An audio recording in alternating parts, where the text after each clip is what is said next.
Well, hello everybody and welcome to again. It's been quite a long time since, you know, I've been on here, but we're off for a sunny day. Well, very sunny as you can see. We're going to Gaydon, and especially to Gaydon, to the British Motor Museum. Our steed of choice today is, of course, the one and only Carrossy Yaris, who is oh, are we?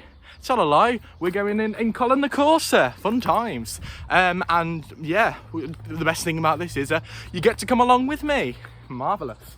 So, you know, let's head off in a minute. And not only is it you get to see me, but you get to see the whole of the Driveshaft fam. Marvellous times indeed.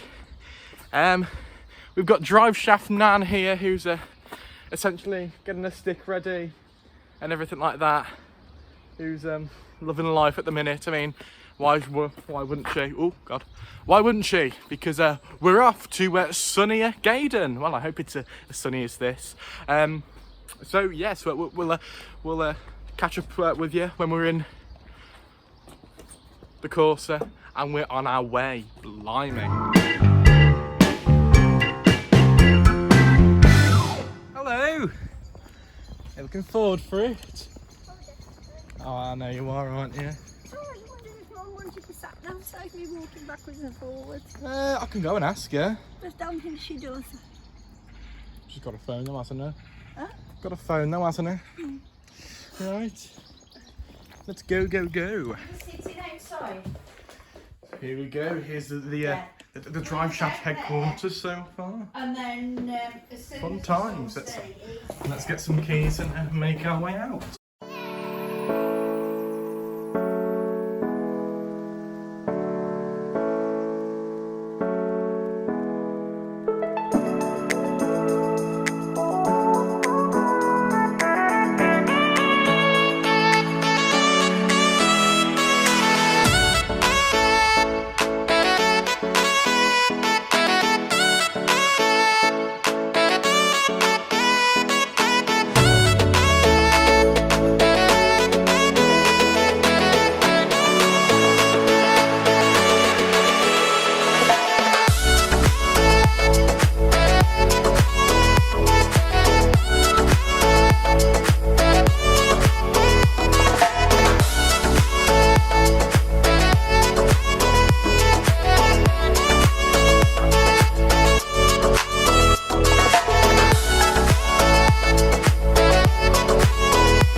Coming into the Motor Museum now. We're about a couple of miles away, but you know, it's a lovely day outside. I mean, it is really quite a shame that it's all indoors. Being from the Midlands, you know, we we've got quite a bit of British motor, you know, heritage around where we are. I mean, we had you had the Talbot and Sunbeam, that was all in Wolverhampton. You had Longbridge and the famous MG Rover with the Mini and the Metro and all the other iconic cars they did there. And then in Tamworth you had Reliant Robbins, also you know, the Reliant factory, and yeah, that was in Tamworth. So it was you've got quite a bit of a car history from around where we are. Cullen the Corsa has been very economical, shall we say. Well, economical. We're just under half a tank of fuel, and I don't think we've used that much. So we'll catch up with you. We're still with the Driveshaft fam. You know, we got two in the front and two in the back. It's fantastic. So yes, sign there, and because where the Gaydon thing is, it's right next to the Aston Martin and Jaguar testing centre, so that's always good. So you might see some fantastic cars there. So good time. MG Metro made at Longbridge. Towards the end, everything was made at Longbridge. Oh, yeah, it's because it's all the testing thing. Oh, there's a Jag. Do you see all the tyre marks around the island? Yeah, been away. There's camping. There's might be some here. Yeah, it might be for the weekend, yeah. I remember that. Oh no, they might, I don't know.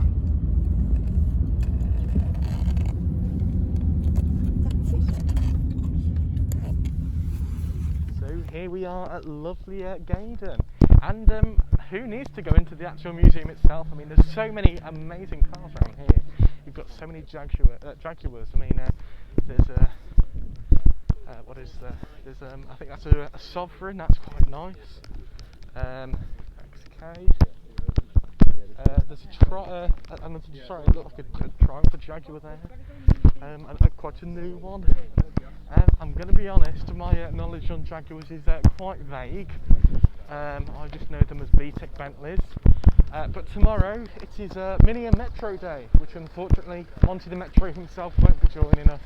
He's a lot better now. We just need timing and MOTing. We've got a lovely Super V8, that's quite nice. XKR5. What else have we got? We've got an XK8. Ooh, a lovely coloured S-Type there, sometimes. And, oh, we've got an E-Type. We're very happy. So, let's go in. So we're in. And greeted by this lovely Bedford van. It's I think this was one of the first ever it's an electric van, which is always good, and it's his late HRH Duke of Edinburgh's. You can see the dash in there. It's quite classic considering it's a 1980s car. It's you wouldn't think it's an 80s, but it is. And here is one of the first cars ever made, I think. It's the 1897 Daimler Grafton, is that a Phaeton? I don't know how to pronounce that. It is the oldest Coventry built Daimler with the obligatory AA badge on. Fun times. Next we have a 1925 MG older number one. You've got so many fantastic cars just at the beginning, and there's a lot of the ranging. This is an MG old number one, so it's from 1925. It's a 4-cylinder and it's a 1.5, and to think that will do about 80 miles an hour. Blimey. So next up we have the next up we have the 1948 Land Rover Series 1. Now this is a lovely car. I mean, it's in fantastic condition. You know, these have been all professionally restored and all that. But this was the first pre-production model of this of the Series 1. I mean, it was my dad who had the Series 2A, and you don't see that anymore because it was sold on. But yeah, and we have the obligatory Mini. This was the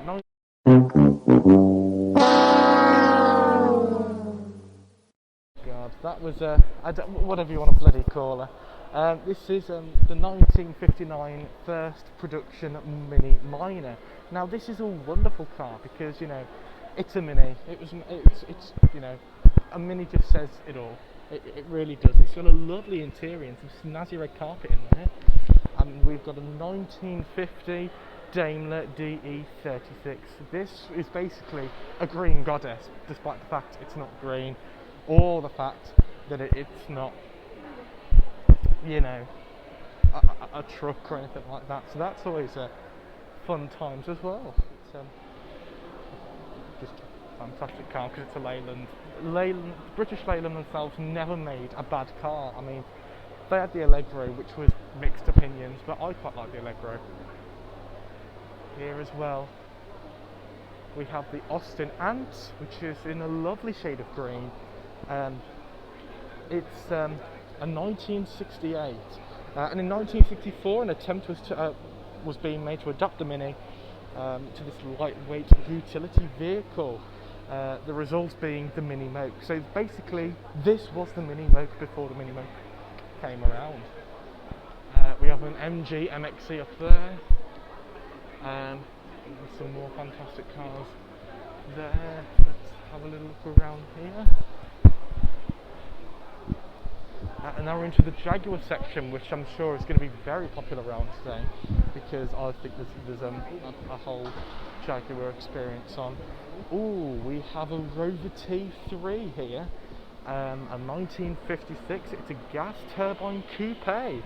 So the Rover's gas turbine development program stemmed work from the Whitjet engines that was used in the Second World War, and to think that they adapted that technology and put them in a car was fantastic. You can see that the back's been stripped out, but the inside, it's a lovely colour, and you've got the Longbridge boat as well, which shows that, well, the long boat as well, that shows it's a fantastic car because it's a Rover.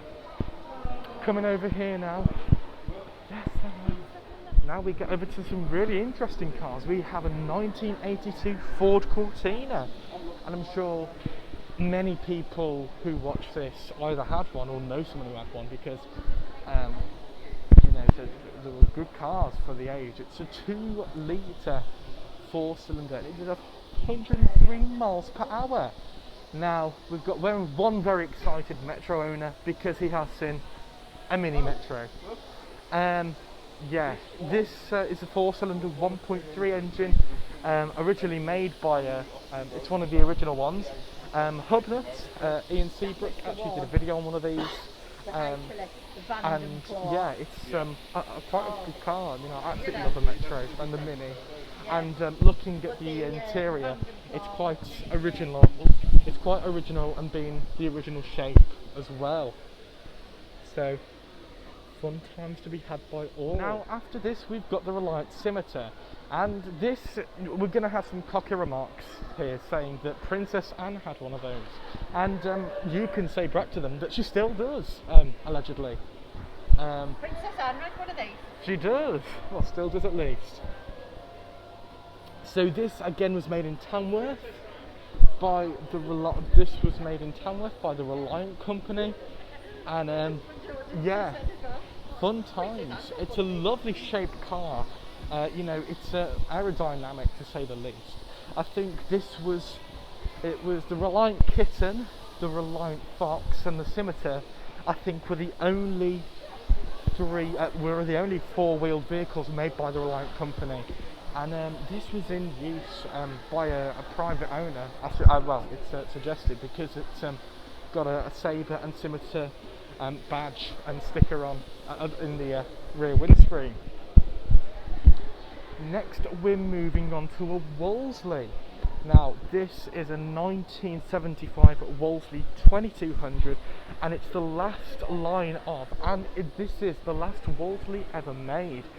Because by 1975, Wolseley was merely a badge name belonging to British Leyland. So most of British Leyland models were still brought out in a Wolseley version, usually aimed at the top end of the market.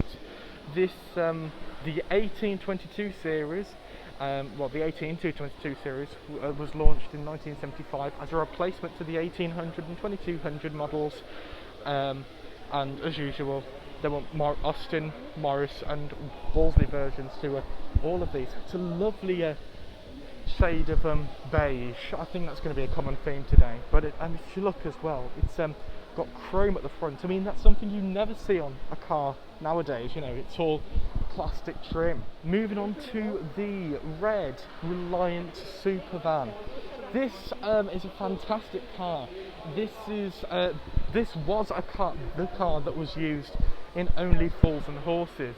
Now it's not the car that was you know, the original car, but this was the version that they used. People say it's a Reliant Robin, or it's a Reliant Rialto, or a Regal. It was actually a Supervan, which I think is actually a Regal, so those who say it is a Regal are probably right. So it is a lovely, you know, to think that it's still stable on the three wheels, and it's currently painted in the Royal Mail livery. It is a lovely car, so you can have a look in there. A dinky little gear knob, doing four. With the 4-gear gearbox, and it's goes up to an ambitious 80 miles per hour. I wouldn't want to do 80 in one of these. Let's look at the wing mirrors there, looking a little bit funny and big for a car of this size, but I suppose, you know, it's needed. So, you know, again, this is quite this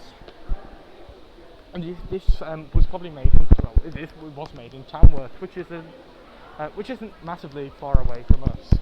Moving on, we have a 1965 Albus Te21. Now, Albus, once a major car manufacturer, began to concentrate on military vehicle sales after the World War II. You can see it has some smashing headlights at the front, the obligatory AA badge, and the you know, wonderful chrome trim it's got. We also have a Ford Anglia, which is very nice indeed, a lovely red colour with a white top. Now, you know, these are, there's nothing much you can really say about the Anglia, apart from they're fantastic, you know. This was probably one of my only favourite Fords, along with the, you know, the Escort and all them. But yeah, it doesn't compare to modern Fords, because, let's be honest, who actually likes modern cars? I certainly don't. Well, to a fashion. They've got to have something quirky about them for me to like them. And we have an Austin 1100 Mark 1. This has an automatic gearbox, and it has the 1300 engine. So this has the same engine as the Mini Maestro we saw over there. Again, it's got so much chrome trim, and to think that that's still an amazing condition after all this time, you know. It's the cars here at the British Motor Museum are, you know, they are looked after wonderfully. You know, you can't say anything less about them. We've got a rather snazzy Jaguar here, probably one of the many Jaguars we'll see today, because we aren't actually that far away from the Jaguar testing sites at all. Ooh, a Jaguar that is branded as Leyland. Well, it's not branded as Leyland, but it's got like Leyland liveries, so it's bound to have some connection to it. Derek Bell led the race in this car until a driveshaft failed, allegedly. That's quite ironic, with Derek being the name of the scooter and the channel being called Driveshaftdylan. Right, let's have a little look at a few more cars here, like an Austin Metropolitan. We've also got an MG ZB Magnet, an Austin A40 Cortina over there, which is ever so lovely. And here we've got a Vauxhall Viva HA. I love the Vauxhall Viva, and if yeah, to think this has got just a 1 litre engine in, it's quite scary to think that. It's a 1964 car as well, and to think that the Viva went up in production until about the 80s, or I think it's about the early 80s it went into production too, which then became the Astra, and to think that's still in production today as well. Now here we even have a Morris Minor MM. Now this was the first of the line, and this is the first Morris Minor and you can tell it's an early one because look at the little headlights. Because usually they're big and round and they're usually about here-ish. I bet if Steph from iDriver Classic is watching, she's absolutely, you know, loving this bit. In fact, you know, we'll get a snapshot and we'll send it over to her. Fantastic. So here we have an early Mini. This was the Mini 9X. It was the prototype for a hatchback version of the Mini, and it looks a little bit strange because it basically looks like a Metro, and I think this is where the idea of the Metro actually came from. So you can see, if you look at the interior detailing as well, the dashboard, which is protected because I think it's we'll go through the back. You can just about see the dashboard, which is in there to get you in. And the interior looks a little bit like either a Vauxhall or a Hillman Imp, another fantastic car there. Now we've also got some E-types upstairs. We have this Morris Minor here again. I think this was the, let's go around and have a look. No, tell them, sorry, it's an A30 convertible. So it was an Austin A30 and it's a convertible version. A lovely colour of custard as well, so that's fantastic. You have the Rover Sg1 Estate, another prototype from Rover. Imagine if they had made this, and look at the difference of the Rover badging. That's quite funky, isn't it? And then we have the Crompton Leyland, which again was the prototype for the electric car made by Leyland. So something else the museum offers, which I think is fantastic, is the Young Driver Classic experience. Now if we look at one of these leaflets, you can see that a driver of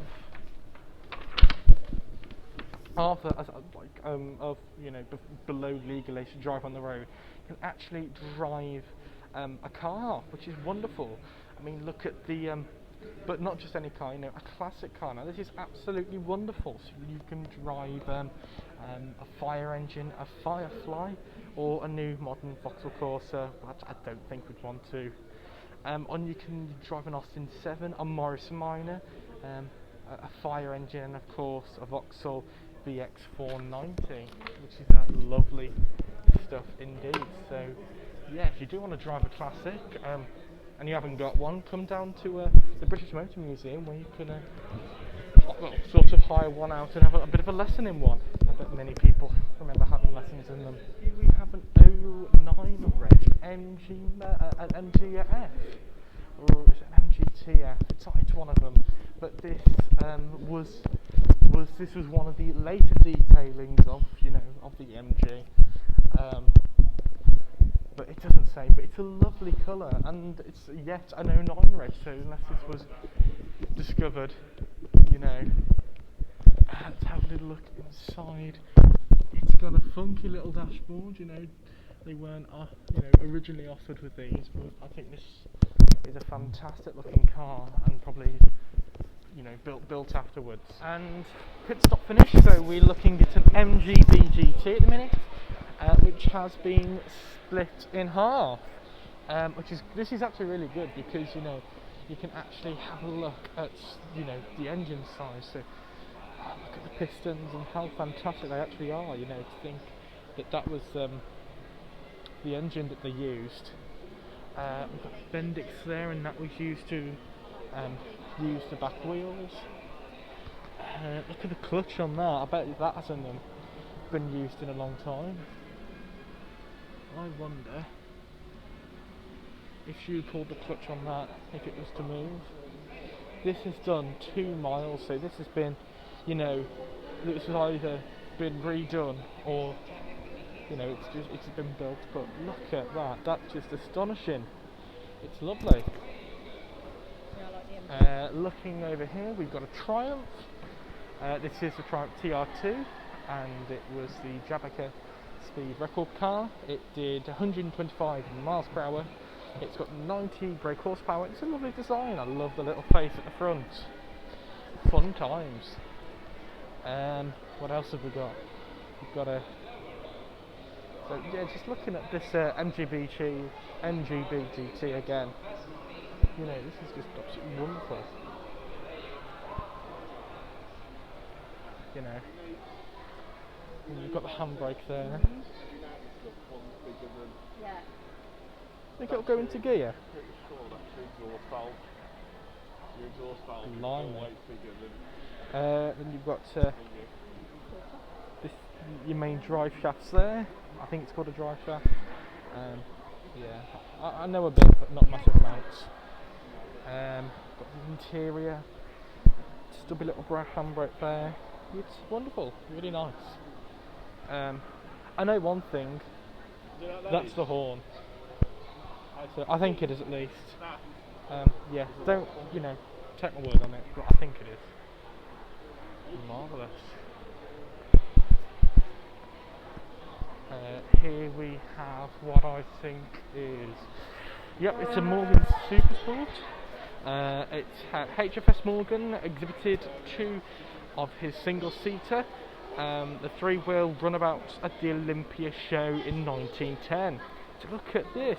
I mean, it's very rare to have a car engine A at the front and B, you know, being exposed like that with no covers on. You know, you can see they're even using NGK spark plugs. Blimey. Sorry, we're still looking at this MGB GT still. But look at that. That's the detailing on this is absolutely fantastic. You know, you can see the exhaust. It's plate that, well, the protection plate where you actually get in and out, even says hot on. So that's really good. Imagine having 2 people in there. I think I could just about get in it. But look at that though, that's just absolutely magnificent. I think this was owned by a private collector until 2005 or something like that, because again of the Morgan 3-wheeler club badge it's got there. Lotus Europea, quite a nice Lotus. I do like a good old Lotus, I think everybody does. And yeah, that's just a smashing car. It's got a tax disc from 2013, always good. It's got some information at the beginning, but look at that. I bet the headroom isn't the best in there, but I suppose it was made like that because of, you know, the aerodynamics and everything like that. It's been abroad because it's got the GB sticker on, and it's even got an old style number plate, so by looking at it, that's probably an original number plate. What else have we got? We've got a Jensen. We've got a Jensen FF Series 2. It's lovely, to say the least. It's a lovely colour. The most striking model, both in style and innovation, to come out of Jensen's West Brom work. So it's actually from West Brom, so again, near us, so wonderful. It boasted Dunlop's Maestro anti-locking braking system. So this had anti-locking brakes on.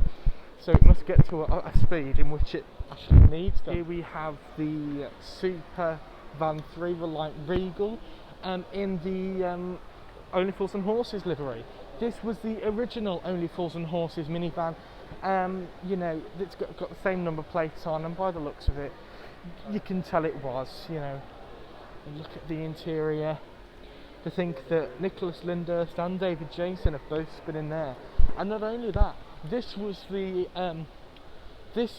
featured in BBC's Mr. Bean as well in the 1990 series. And you can actually see some of the paint as well, where it was painted over for the later episodes of Only Fools and Horses. So this car has got an amazing amount of TV history, and it's such an iconic car to British history. We're going around the Land Rovers now, and here we have a 1999 Land Rover SVX concept. Yeah, so this is a great car. It hasn't got a quoted top speed, but it's a 5-cylinder, 2.5 litre station wagon, which has 121 brake horsepower. It's in a lovely shade of green, and I'm sure this one day would have been used by the Royals if it was, you know, happy and used by the Royals, because they probably would have done. Look, they've got bucket seats in there with an amazing contrasting red seat belt. You know, that's so lovely. Moving on, what else do we have? We have a Range Stormer, another concept. We also have this 74 Royal Ceremonial vehicle. So this was replacing the state. Let's have a look. 1971, thoughts turned to replacing the original State Review Land Rover.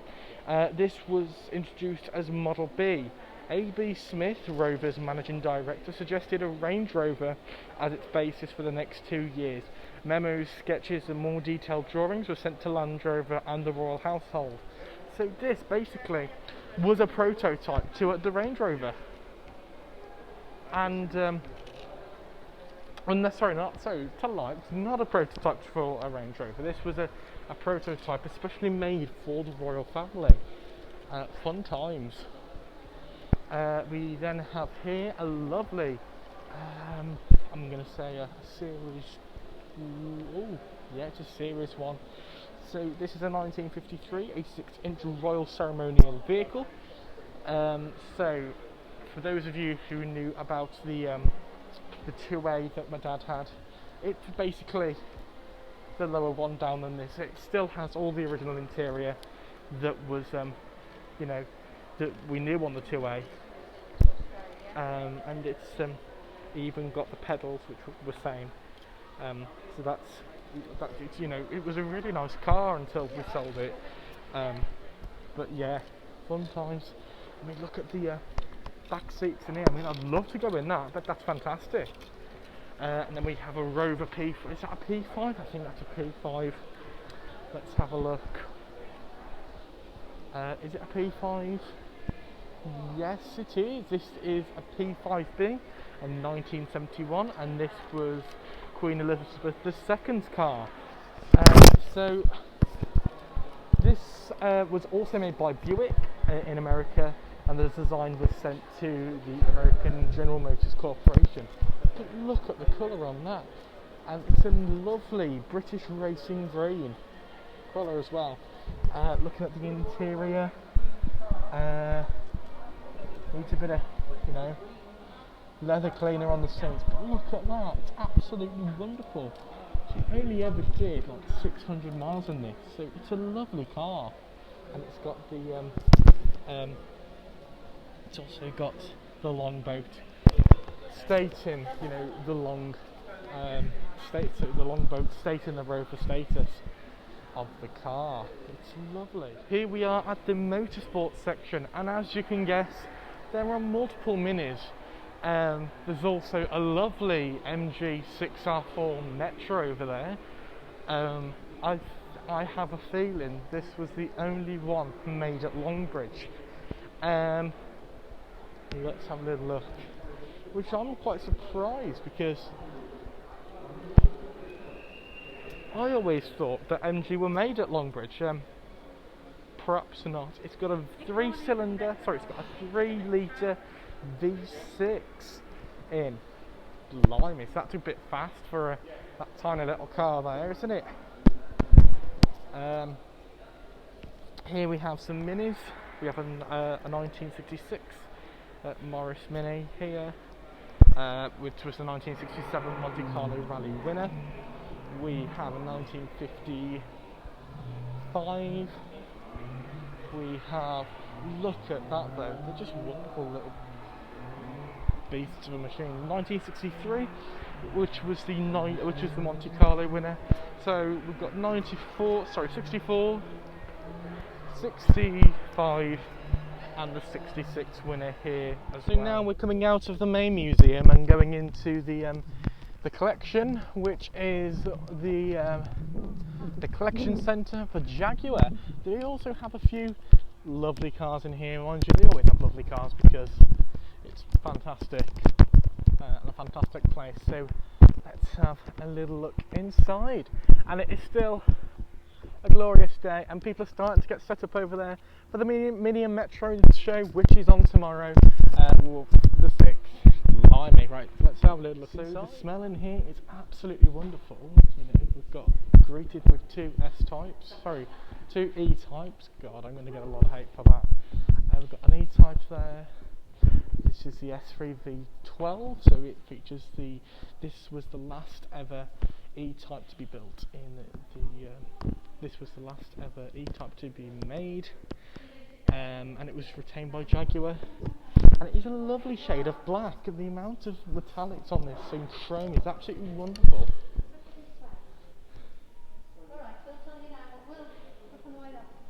So we've got the red. So we have the red E-Type here as well. Now look at, try and get a look in that interior. It's just absolutely marvellous. We've got Austin 7s, all that.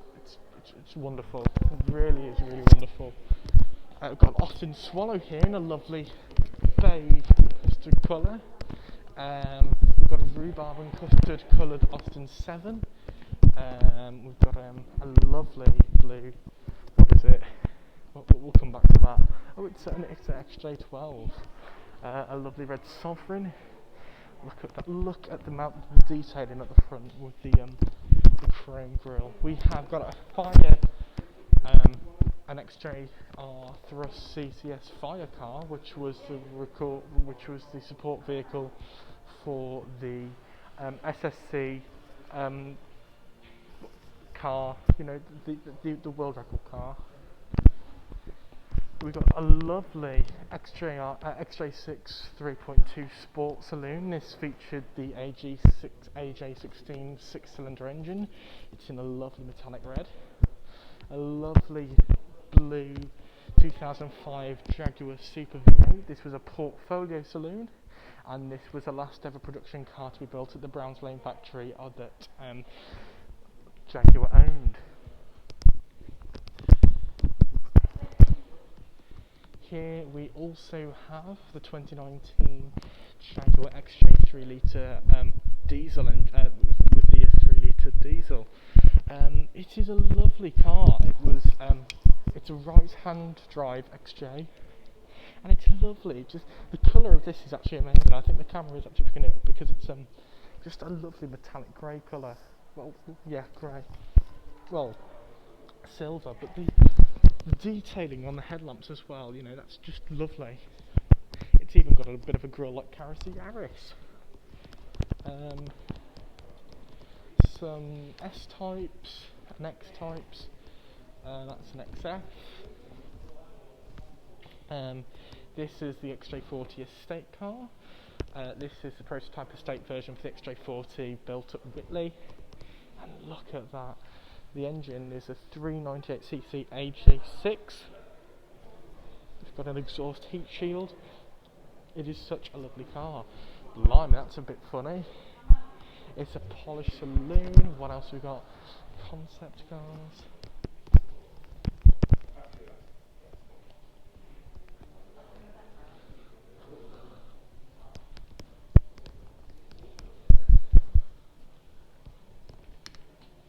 Look at these though. The rear ends, we've got an R06 here, sorry, an RD6, and the back end of it, you know, it looks a little bit like a Mazda 3, and it's like, honestly, it's really wonderful. So we're here upstairs in the collection, and we can see a lovely little MG Metro here. This is with a 1300 engine in, with a lovely shade of blue. We've also got a DB5. A Maxi, look at that. That's wonderful, that is.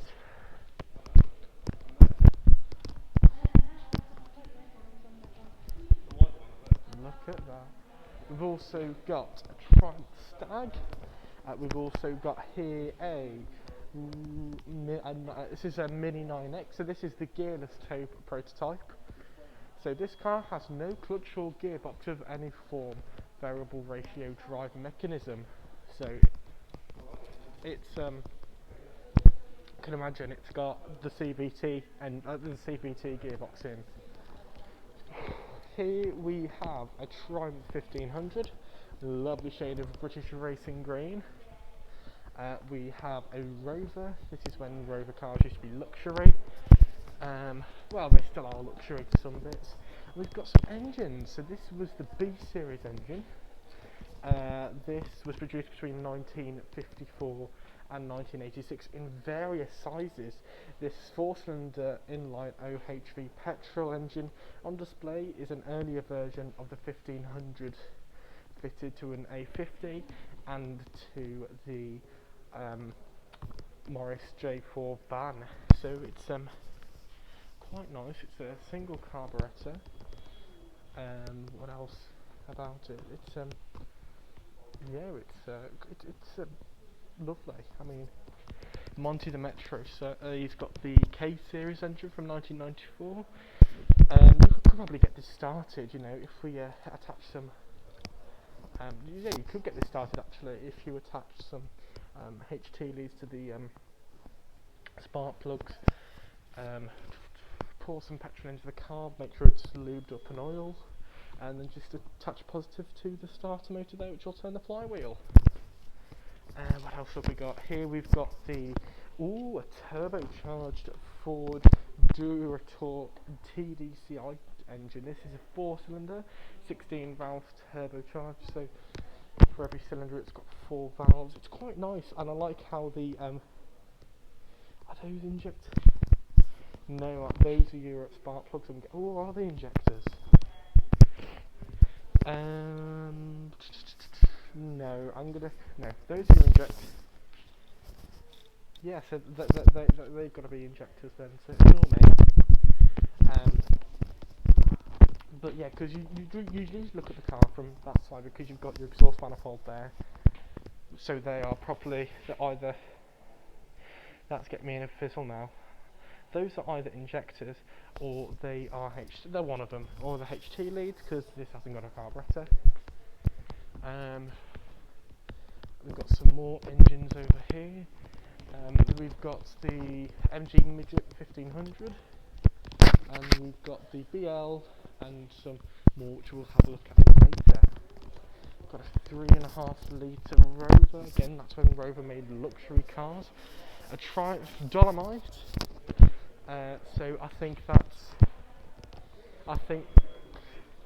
is it? I'm trying to think what Steph's got now from my Driver Classic.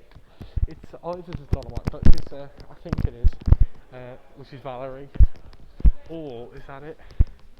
That looks, no, there we go. That's what Steph's got from my Driver Classic. Let's have a little look. It is that's it, the 1300. It's a lovely looking car. Look at that. I wonder if the input shaft's been changed on it. But look, it's so light inside and original. You know, it's the amount of chrome trim on it as well. It's lovely. It really is. We've got a Maestro, which is very nice, and we'll have a look at the cars around there as well. We have an Austin Maestro here, 1983. This was the first Maestro off the line. This was the second recovery model produced by British Leyland, the first recovery model being the Metro 1980. This was launched in 1983, and it's not only replaced a 10-year-old Allegro, but also the Austin Maxi and the Morris J4. A lovely looking car. What else have we got? We've got a little Mini here. Looks a little bit like LC, but yeah, LC was yellow, not this colour, but the inside's practically the same. We've got a Riley Elf, and yeah, it's wonderful. This is an absolutely lovely example of the last Rover 75, and I've got to be honest, I'm a really big fan of it. The detailing on the back, it might be simplistic, but it just makes it look nice. I like the 75 badge, which will go under the number plate. That's lovely. If you look here, there's also inside, it just looks, you know, luxurious, and that's what Rover was originally meant to be. Look at the you can't really see them that well, but look, I'm just doing things with my hands here. Look at the dials there. In fact, I'm trying to put out the light. That looks absolutely wonderful.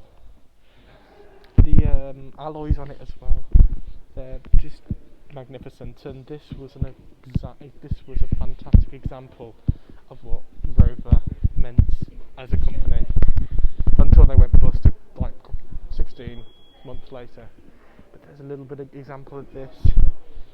And they've even got the washer jets that go onto the headlamps. It's a really nice example of a 75. We've got a Morrison Minor. What else? Another Wolseley. An original edition Land Rover. We're coming back to the engines. So we have got the Jaguar F1 Cosworth engine. What else have we got? It's a lovely look at those exhausts. I bet they haven't got mouse nesters. We've also got the Rover. This is the Rover K series engine featured in Monty the Metro himself. When we usually look at him though, it's on the back of an RAC lorry, and you usually see that at the underside of it.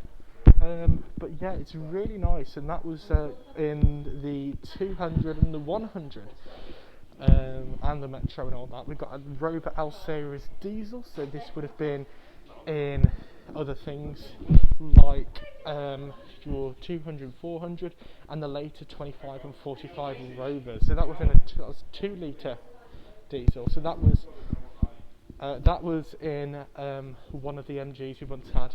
This is one of the first new minis that they did. So this is the classic new mini. So this is a lovely example, and it was even full of the Rover parts at that time. We've got 2000. This was the last ever mini as well to be made. Well, one of the last ever minis to be made. And this was made in 2000, as it's an X-Reg. We also have an M-Reg mini over there. You can get the idea. You've seen a lot of minis. You've got a Morrison Marina here, a lovely Morrison Marina in a lovely blue colour. The Morrison Marina was the outset to compete with the Ford Cortina. We've got a battered mini up there, if you can have a look there, which is quite sad. You've got the inside of a yellow mini here. This looks exactly like Elsie the Mini, who unfortunately is no longer with us. And yeah, the interior of these are a bit terrible, but they really showed what the Mini was about. You know, these were the cars that people would chuck about and mainly got scraped and bumped on the Asda car park. They've even got the A series Austin engine in, which is wonderful that you can see all this here. It's honestly, it's a really nice example of a Mini, because that's the only rust it's got. What can I say? It's wonderful. So that really concludes the end of the tour of the British Motor Museum.